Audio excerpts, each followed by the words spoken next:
it's Foxy. Welcome to my second episode of Curiously Conscious. Um, this week, we're going to talk about the Libra Full Moon, which is happening on the 6th for East Coasters like myself, and happening on the 5th for people on, well, everybody else. So that means that this full moon is happening, I believe, at 12:34 a.m. Eastern Standard Time, which is 9:34 p.m. Pacific Standard Time. So, yeah, it's this week. I can't believe it happened already. I was like all prepared to have a guest and all this other stuff, and then time just got away from me. And one of the things that I have been personally experiencing is just time is sped up so quickly, and there's just so many things changing constantly, and I just feel like I'm like bam, bam, ba bam, ba bam. So, so I had reached out to a bunch of people in my network to ask them if they would be open to coming on to Curiously Conscious and talking about astrology, ascension, some of their specialities, those types of things. And everybody has been really great. But my first person that I wanted to have on is not feeling well right now. And I really wanted to have him on first. He's an amazing person, and he's willing to do it, but he's still recovering. He had surgery recently and he's recovering. So I have reached out, and I do have a guest next week I'm really excited about as well. Somebody I've known my entire life, and somebody who is actually related to me. And she's one of the most magical people I've ever known. So I reached out to her, and we're gonna get ourselves organized and get ourselves recorded, and then really it makes sense. And hopefully you'll tune in for that episode. And we're going to talk about the beginning of eclipse season, which starts on the 19th, 20th of April, depending on where you live again, because we're going to have the eclipse. I believe it's like 12 a.m. on the East Coast, 9:12 p.m. on the West Coast. But that will be the beginning of our eclipse season for the year. And we're going to have an eclipse in Aries. And if you remember our last lunation that I talked about, we had the full moon in Aries at 0 degrees. And now we're going to have a lunar eclipse, or pardon me, it was new moon. We're going to have a new moon solar eclipse in Aries at 29 degrees. So at the beginning and at the end, so the alpha and the omega, and it's in Aries, so which is about the individual, right? And about kind of the spark that gets you going. And since we talked last, there's been all kinds of stuff I think that has been sparking people. Not to mention the X-class solar flare we had not just a few days ago, which personally, when stuff like that happens, of course I'm trying to understand what's going on, and try to deal with the energy and figure out best how to incorporate it, transmute it, live through it.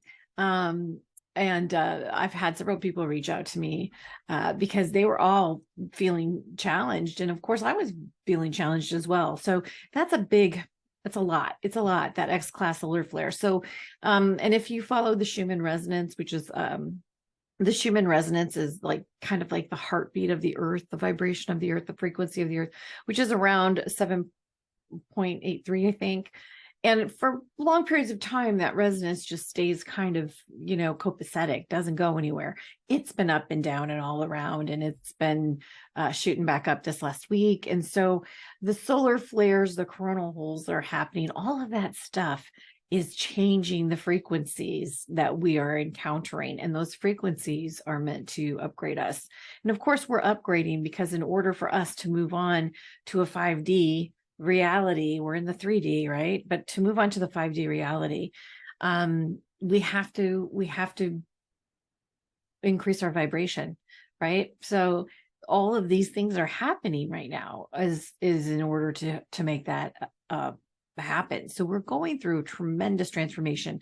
And a lot of it has to do with Pluto moving into Aquarius. But I was talking about this with my husband Joel a couple weeks ago, and I was like, we just don't have those people. Back, I was born in the last 3 days of the 60s, but for those people who went through the 60s and were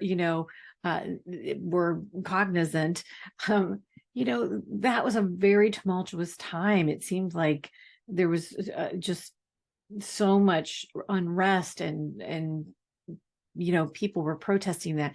But what came out of that conflict, what came out of that chaos, were a lot of important people that learned how to lead. And a lot of them are very young. Now those people are in their 70s and 80s. Some of them have passed. And we've lost a lot of those people. And during that time when they were leading organizations and inspiring people, the rest of us, just kind of stood back and let them do it. And now is the time when we're right. We have to have that rise up of new leadership. And I think we're seeing a lot of that. I mean, if you've watched anything in the news, I mean, I try to keep out of news as much as I can, but I pop back in there to see what's going on from time to time. And just this week, we've had a lot of younger people rising up, protesting a lot of the legislation that's going on in regards to schools. And, it's like, that makes me happy because I feel like this generation that's coming up that's had to grow up with cell phones and being patted down at school every day and walking through metal detectors and all that stuff. I mean, I personally never had to experience anything like that. I mean, we had a bomb threat and it was like, yeah, we've got a bomb threat because, we got to go outside and hang out for a little while and not do school. Right. But, we never had the kind of, I think, violence and, concerns that kids have nowadays. And I mean, honestly, I can't even imagine as a young person the anxiety of going to school where you have to deal with all of the pressures of that come naturally with school, but also the peer pressure, the bullying, the danger. I mean, so it's a challenging time for sure. But I think when you get that kind of pressure, it's like about creating diamonds, right? So I'm really looking forward to seeing who these new diamonds are that are coming up, because I think we're going to see a lot of people, new leadership coming forward. God knows we need it. God knows we need it. Okay, so let's talk about this Libra full moon. This is happening at 16 degrees and 7 minutes of Libra. So this is, Libra is about beauty, about balance, about harmony, art, music, all the good things, right? So Libra rules the 7th house of the zodiac. And the 7th house of the zodiac is oftentimes referred to as the house of marriage, but it's more than that. It's the house of relationship to others, right? So in the zodiac, we have, and I'm going to actually share my screen so you can get a picture of this actual lunation here. So we can take a look at it together. So this is the chart, and I normally set my chart for where, close to where I live in the world, which I live in South Carolina these days. I used to live in Indianapolis, and before that I lived in Seattle for many years, and then I lived in Minneapolis. So I've been around a little bit, but now I've set this chart for Greenville. But this is the moon, obviously, up here at 16 degrees and 7 minutes in Libra. And, obviously I don't have this, this isn't set for the houses correctly, but in the real chart, in the main chart of the universe, Aries starts the chart. So Aries is the first house, Libra is the 7th house. So Libra is over here and it is directly across. So these guys are on what we call an axis, right? So that means that the sun is always opposite the moon during a full moon, right? When they're together, it's a new moon, because you can't see the moon, right? Because the sun's blocking the moon out. But here, the moon is opposing the sun. And if you look and see, there is a hella stellium going on down here in Aries and Taurus. So a stellium is when you have three or more celestial objects in a sign or a house. And what happens is you have a convergence of energy there because all of the planets or all of those celestial objects are directing their energy there. So there's going to be a lot of themes in those areas that relate to those homes, to those houses, and also that relate to those particular signs. So think about, we've been going through a lot of thematic issues around Taurus and Scorpio, which is like revealing hidden things, challenges with the environment, challenges with the things that we love and value, challenges with the banking system. Taurus rules the second house, Scorpio rules the eighth house, and those are the money houses. You've got Taurus, which is your money, and you've got Scorpio, which is the money you share with other people or other people's money. So we've been seeing lots of challenges with that. The banking system, you hear things about the BRICS that's going on with these other countries that are forming a new alliance. We just had our Pluto return in the United States, 250 years, 248 years technically, but we just had the Pluto return, and there's all kinds of uprisings going on in France. If you go back in some of those older countries, I've mentioned this before, but if you go back about every 250 years, there's normally some kind of major debacle. There's an uprising. There's, a revolution of some sort. And we're experiencing that right now in our country. And it's really challenging, I think, when you get caught up in the energy of that. Because really where we need to be focusing our energy is down here in this area where Aries is, because there's a lot going on here, right? And Aries is about the individual. We're just about on the precipice of having the nodes. The node is at 4 degrees. So this is the north node of the collective. This is the south node. So south node is karma. We all are familiar with that, right? The north node is Dharma. So Dharma is your future destiny path, or where you're supposed to be going. So these guys stay in an axis. This axis is Scorpio and Taurus. They stay in an axis for about 18 months, and they are getting ready to change in July. I think July 17th is when the north node is going to be making his way into Aries at 29 degrees. Always the nodes are always retrograde. So they always come in the back door and go out the front door, right? So, and if you think about it, 0 to 29 degrees is the house, right, of Aries. You've got 0 degrees of Aries, 29 degrees. Every sign has that same thing. But 0 degrees is like the beginning of something. 29 degrees is the mastery of something. So as the nodes come through, they're kind of like coming through on this theme, and they're already coming through with the mastery and taking you back to basics, sort of.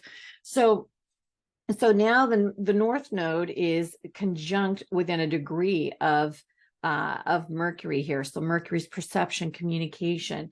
And again, this is like in Taurus right now. So this is going to be moving down, entering into Aries, and in pretty short order is going to be in conjunct with Jupiter as well.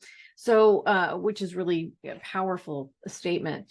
But as these change, then the nodes determine where the eclipses are. So this first eclipse that we're having this year is in Aries, and it's kind of like the changing of the guards. So when you have the changing of the guards, we've been having all of these eclipses in Scorpio and Taurus. It takes a couple of clicks before they move on. So that means we're going to have one more eclipse in Scorpio, which I believe is in May, and then we're going to have one more eclipse in Taurus, which I think is in December. So but that'll finish out this, and then next year we'll have the eclipses will be all in Aries and in Libra. But the first set of eclipses, we're going to have kind of like Aries and Scorpio, and then we'll have Libra and Taurus, and then we'll move through, right?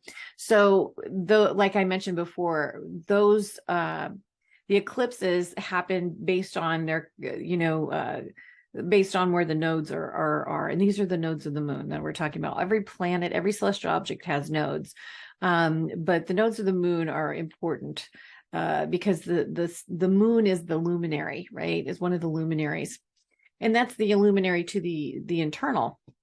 So anyway, these guys are going to be changing here pretty quick, and they're going to be moving into these areas where we've been getting a lot of reminder. And that is Aries is about the self. It is about fire. It is about passion. It's also about fear. It's also about violence. And I think we're seeing a lot of that happening right now. So here's the problem. And now pretty soon we're going to be able to start to figure out some solutions to these problems. And I think one of those solutions are these kids that are coming up and, finding people who are going to step forward and be leaders, because obviously the old guard is not doing a good job. I don't think anybody has, that wouldn't agree with that. They're a big bunch of mess is what they are. So anyway, so this is going to be happening. And notice that this node is getting really close here. It's up here at 4 degrees of Scorpio. And Scorpio, again, is the 8th house. And again, this is the money house. So you'll see there's a lot of issues with money, lots of things going on with money, not just in our country, but in the world. So you might also be experiencing this, depending on what houses Scorpio and Taurus rule in your chart. You may be experiencing extreme wealth or great success financially, or you might be having challenges. It just depends on where these things are in your chart. So that's why it's really important to know your chart. You can actually go to foxyastrology.com and you can pull your own chart for free. You just need to know your date of birth. Obviously, most of you know that, hopefully. The location and the exact time. It's really important to have the exact time of your birth because that determines the houses, and that changes about every 4 minutes. So you got to be pretty on target. And honestly, whenever I see somebody who says, "Oh, I was born at 6 o'clock in the morning," if you're born at 6 o'clock or 6:05 or 6:50, I always question that, thinking, were you really born exactly at 6? Not that that isn't possible, but that's why there's like that 4 minute differential. But normally it's on your original birth certificate, the one with the footprints on it, but not always. Some states don't do it. Some states don't record it that way. So sometimes you need to go look for your baby book, or you need to ask your mom if your mom's still around. Sometimes mom will remember, sometimes she won't. But it's really important to kind of have a better sense of the time you're born, because that really gives a better insight into the different areas of life and how they're impacted by these energies of these celestial objects. But let's talk about this particular lunation. So there's so much going on. Obviously, the full moon is looking for harmony, looking for balance. This is like want to buy the world a Coke kind of energy, right? But then you look down here and you've got Chiron at 15 degrees, the sun at 16 degrees. So these guys are basically conjunct. Then you've got Jupiter at 20 degrees. So let's talk about this. Let's talk about this energy. So Chiron is the wounded healer. This is the wound that you come in with, that you're working on your whole life to heal. Oftentimes it can be a feminine wound, and that could be a wound with feminine people in your life, like your mothers, your sisters, your grandmother, something like that. Or it can be wounding of the feminine soul. We're both, all of us are made up of male and masculine and female and, female type of energy. So it could be a feminine wound to something to do with you personally or your personality, right? So there's the wound, and the sun is shining a light on the wound, which is not always great, doesn't always necessarily feel great. And then you've got Jupiter. Now these guys have all been hanging out, not the sun so much, but Jupiter has been hanging out with Chiron for a while. So those of you guys that are, 49, 50, 51, you're all going through a Chiron return right now. That's one of the major, phases of life. And that's when Chiron comes back to where your Chiron was when you were born. And it happens about year 50, but it's kind of a 3-year transition. And so it could be a lot of you are really, struggling with some of that wounding. And anybody who's born after 25 has their Chiron in Aries, pretty much. Because Chiron's only halfway through Aries, and he's a slow mover. But Chiron was actually discovered in 1977, and when they discover these celestial objects, they start to impact us. And it's kind of like when they're discovered is like the perfect timing, because they come into the consciousness of the collective. And so all of us that were born, around the early 70s, that's when Chiron really starts to come into the consciousness of people. Before that, Chiron was always there. It's just that nobody had been able to have the optics to discover him. And of course, you can go find out more information about Chiron. Really fascinating to delve into Chiron in your chart. Now he's a Kuiper belt object. He's what they call a KOB, but he is different than some of the other Kuiper belt objects. But really, for many years, he's been kind of treated like a planet, and so he's very important, and you will see him just show up. Not a lot of Kuiper belt objects or other dwarf planets, like some of the dwarf planets. I like to always pull the dwarf planets. We can talk more about the dwarf planets at some time, but they were very important in ancient astrology, strangely enough. But you really have to kind of want to put them in your chart to get them, and that's okay. They're good to know. A lot of feminine energy involved in those other objects, and I always think that that's good, because really the only true feminine energy that we have in the main objects are the moon, because the moon is a feminine energy, and Venus. So I think it's good to have a little extra girl energy in there. And even though Chiron is a man, he oftentimes deals with the feminine energy. So that's interesting. But Jupiter is the great benefic. He's the largest gas giant. And of course, anytime Jupiter is involved in something, he expands it. Typically, he's considered a benefic, but when you're expanding pain, sometimes that can be really challenging. And I think with all of the energies that we're experiencing right now, having Jupiter in there is like, wow, it packs a punch. He packs a punch. And just north of Jupiter is Eris. Now, Eris is technically, I think she's a dwarf planet, but she's out there by Pluto. And I have, like, if you go to my website and look up my blog posts, I have a whole thing about Eris.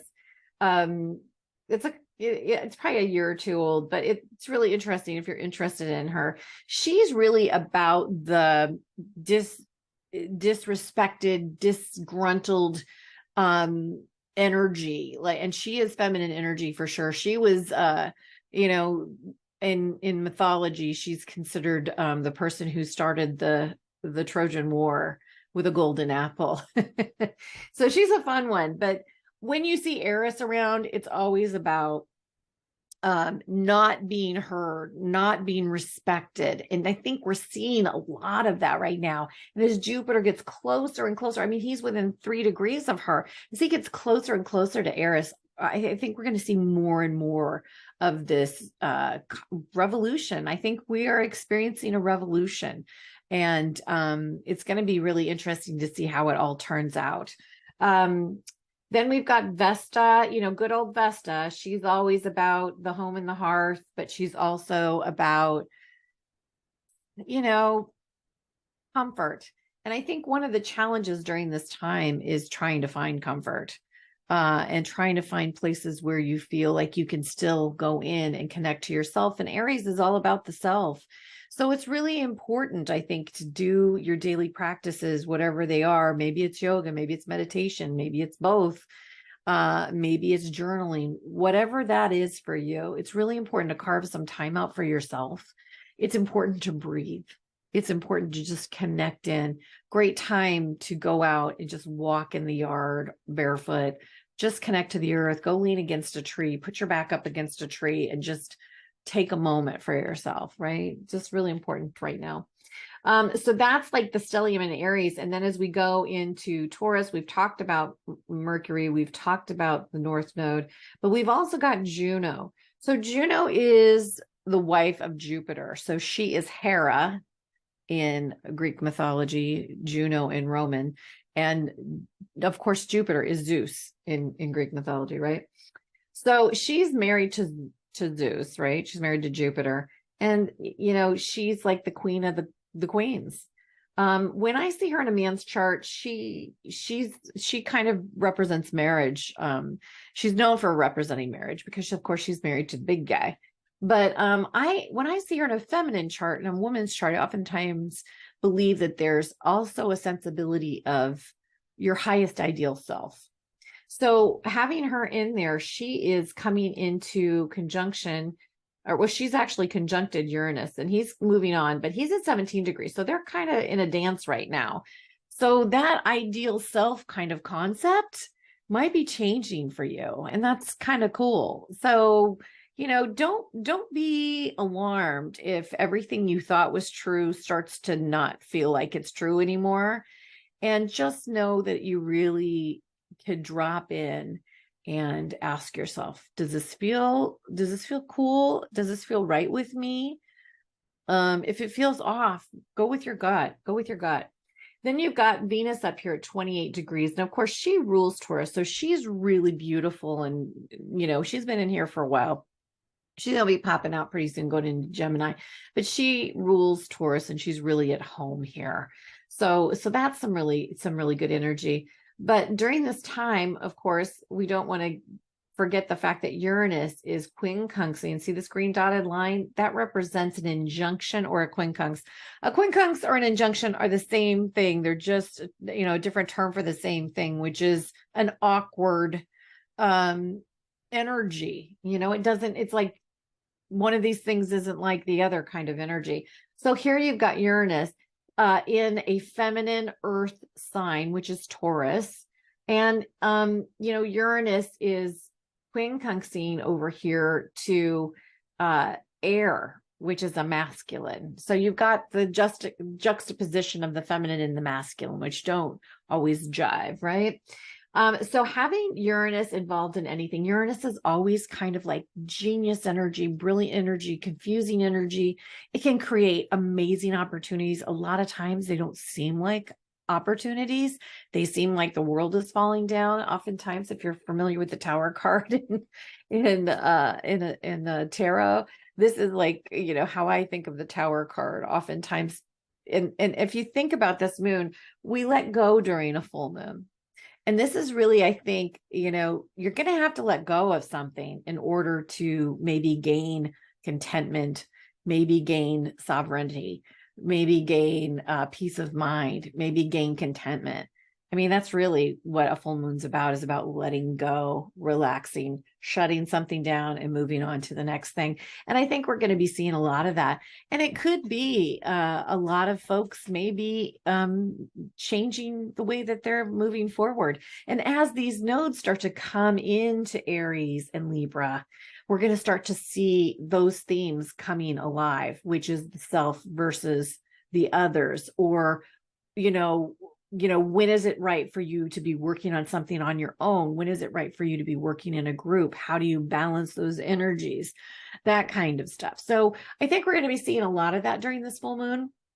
And, the other thing I wanted to talk about is I want to talk about a little bit about energies. I've talked about stuff like this before, but I wanted to share with you in the chart because I think a lot of people will ask me, what the heck are the lines, Jen? And I'm like, oh, okay.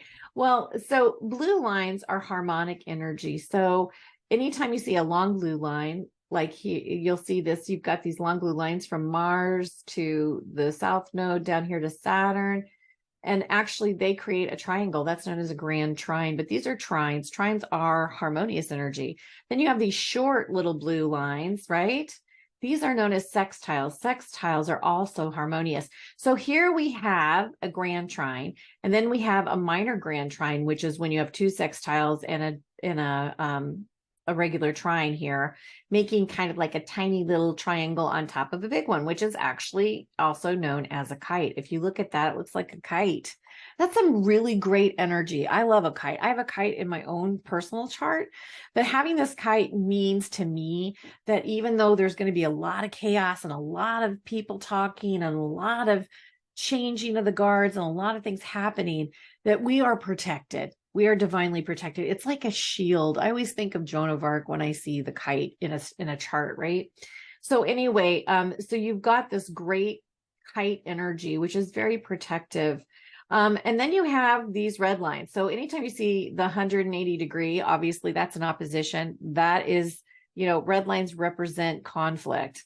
Then you've got these short red lines. That's a 90-degree angle, and we call that a square in astrology.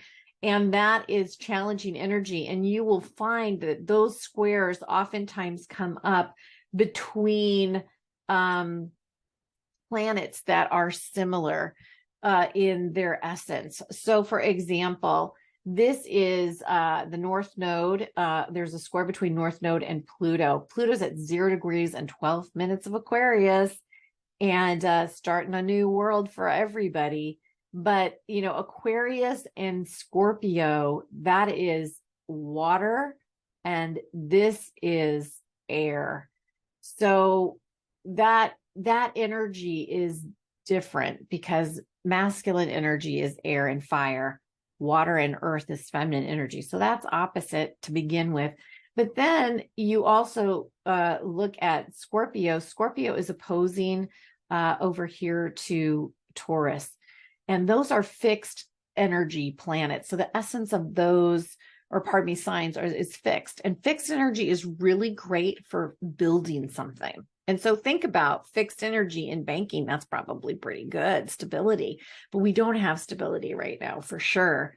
So there's a lot of dissonance going on in that. When you look at Aquarius and you look at Leo, so Leo is fire, Aquarius is air. These are masculine signs, right? They're opposing each other, and they are also fixed. So you will have one element for each of those things, right? So you've got fire, you've got Scorpio, water, you've got air with Aquarius, and you've got Taurus and earth making up this fixity. So we've had a lot of fixity going on for the last 18 months because that's the nodes have been in fixed signs. They're getting ready to move into cardinal signs. Cardinal signs are Aries, Cancer over here. So you've got Aries, fire, Cancer, water, Libra, air, and you've got Capricorn, which is earth. These are the beginning of something, right? So they're like actionable energy because they start things. So you've got Aries as the beginning of the zodiac year. We just had that on the spring equinox. We will have the summer solstice in Cancer. We will have the fall equinox in Libra, and we will have winter that begins in Capricorn. So they're the beginning of the seasons. They begin things. They start new seasons. So you've got those. And then the last group, which we're not having a lot of stuff going on in these areas right now, other than I will say Saturn has moved into Pisces and Neptune is in there. Neptune's been in there for a while, but Neptune rules Pisces. And Saturn in Pisces is really interesting because it's really, Saturn's tough, but he makes dreams come true. He manifests for the long term. And that's what I think he's doing in here in Pisces. He's making dreams come true because that's where we dream, right? So you've got Virgo and Pisces, you've got Sag and Gemini. So if you look at this, you've got Gemini air opposing Sag fire. You've got Virgo earth opposing feminine, again, Pisces feminine energy. These are masculine energies. They make across each other. And these are mutable energies. These are changeable, right? So when things are moving around on the chart, like the nodes and the planets and stuff, and they're sitting in these kind of, energy values, things have a tendency to be that way. So this is an interesting time as we get the nodes are just on the precipice of moving out of this fixity, right? And we see a lot of resistance. Fixed energy doesn't want to change, right? It wants to remain the same. It's the pillar, right? And we're getting ready to move into cardinal energy, which is about, okay, let's knock the pillar down because we're going to build something better and stronger on top of it. and it makes that fixed energy really uncomfortable. So we're going to be moving into that in July, I think the middle of July. So we're going to start to see the changes. We'll also see the changes in where the eclipses are happening, and we'll start to be feeling that this year. So that's going to help a lot. But during this Libra full moon, we're going to be looking for balance. We're going to be looking for beauty. We're going to be looking for harmony. And all of this stuff over here in Aries is probably going to make that pretty hard. The one thing about this Aryan energy that I think is really important is it's really about the self. And I think, many people have said this over the course of the last couple of years, but we're really in a time where there's not a lot of truth. The places we went to, the sources we went to before for information aren't always giving us the information that we need or that is factual. There's always some kind of, manipulation involved in it. And so this is a time for us to go in our daily practice, speaking to our guides, speaking to our angels, speaking to the people that, the souls that have signed up to help us in this particular incarnation, and really, really go to the mat and ask yourself, what is it that I really want? What is it that I believe? How do I feel? What do I feel is the correct thing to do in this position? I mean, I'm a huge Harry Potter fan, I'm going to be honest. And I often say this even to my clients. It's like a Harry Potter moment. Harry knows. He just knows innately that what's going on isn't right. And so he is going to make a choice. He is going to go against the grain. He's going against authority. He's going to be his own leader. He's going to make decisions based on his sense of what's right and what's wrong, which is based on his experience of how he has been treated, or should I say mistreated, by others in his life. And he's like, I don't want to treat somebody like that because I know what that feels like. So it's really about going inside. And I think that's why, he is such a universal character, and he's like took the world by storm. And it's really because all of us are capable of that. And when you see a character at such a young age be able to do, and that's what I see in these kids, it's like Harry Potter energy. I just, love it. Most of these kids were raised on Harry Potter, right? So I was an adult when he came along. My husband actually, he loves to read, and he got me the Harry Potter book. Gosh, I think right after we were married. We're getting ready. Actually, the day that the nodes change is my wedding anniversary.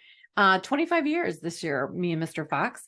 And one year he got me the Harry Potter book, which he had read somewhere about this book in England that was kind of on fire, and it really hadn't gotten a lot of play in the United States yet. And so he got me this book, and then of course right after that, Harry exploded. But I felt so like, even just after the first chapter, I felt so invested in this kid. I was so invested in this kid because I related to a lot of his situation in the book, and I was really invested in him. He was a real person to me. I'm sure he is to many others. But when I look at the science of that, and I look at 25 years since Harry has been around, maybe a little bit less than that, but almost 25 years. And really look at that whole, knowing who you are, knowing what your value system is, and sticking to it, and not letting somebody else push you, not being bullied, not submitting to peer pressure, but standing up for what you believe in, civil disobedience, that kind of stuff. That's what we're seeing this generation, these kids doing. I'm really proud of them. I'm really, really proud of them. I think that a lot of us have been very fortunate to, rest on the shoulders of some really amazing people who have been fearless and done so much for so many. And it's time for a new group. It's time for a new group of leaders. We need them. And so it's important for us to understand what our values are. not having somebody else tell you what your values are, that's something everybody needs time to go in and understand what that is. And of course, it's always changing. It's a dynamic thing. But I think there are just some things that are universal. And if you look at every religion, all of the main religions have the same golden rule at the end of the day. It's not always practiced. It's not necessarily something that the clerics and the priests and the preachers stick to. But the reality is the golden rule is the golden rule for a reason, right? Treat others as you wish to be treated. Be respectful to all. There's a place for everyone at the table. All of these things, they're golden for a reason, right? So as we go through this moon, that's happening here on the 5th and 6th, what do you want? How do you experience harmony? What do you want? What is beautiful to you? What makes you feel content? What makes you feel gorgeous? Just wonderful. Maybe it's, for me, a lot of times it's Sunday night. It's like we're all clean. The bed's been changed. The bed's clean. The dogs have had a bath. We've, had a good day of rest and we're all in bed. I'm reading, Joel's reading, the dogs are snuggling with us, and we're just all together and content. For me, that is the best thing on the planet. Not that I don't have other things I like, but to me, that is my golden rule. That's the best thing for me. So it's really, this moon is about knowing that whatever that is, you'll find it. You might have to let something go in order to have it. Because oftentimes with a full moon, you have to release something, but you gain so much more. So full moon ritual, if you have one, don't forget, you've got lots of time, 9:34 p.m. Pacific Standard Time on the 5th of April, 12:34 a.m. on April 6th. Full moon is about releasing and then getting ready for this next solar, my goodness, I can't believe we're starting eclipse season. Solar eclipse, which is like a giant new moon on steroids. It's so cool. 29 degrees of Aries. I'm excited. And I will have my cousin joining me next time. Hopefully, we can get it together. I have it. I'm still trying to figure out how to do video editing. So just bear with me as I finally got my microphone. I got a new microphone, could figure out how it worked, and now it's got it working. Hopefully it worked. And so I'm still very much a novice in regards to that. So I'm hoping to just improve as I continue on. But I'm very excited about sharing my cousin with you. She's an amazing person, and I'm looking forward to it. So until next time, I hope that you have a wonderful experience at this full moon. The times are chaotic. Stuff is getting cray out there. Just stay grounded and stay aware. And remember, Saturn's in Pisces. I should have said something about this earlier. Saturn's in Pisces. He's manifesting for the long term. He is about your dreams, about your vision.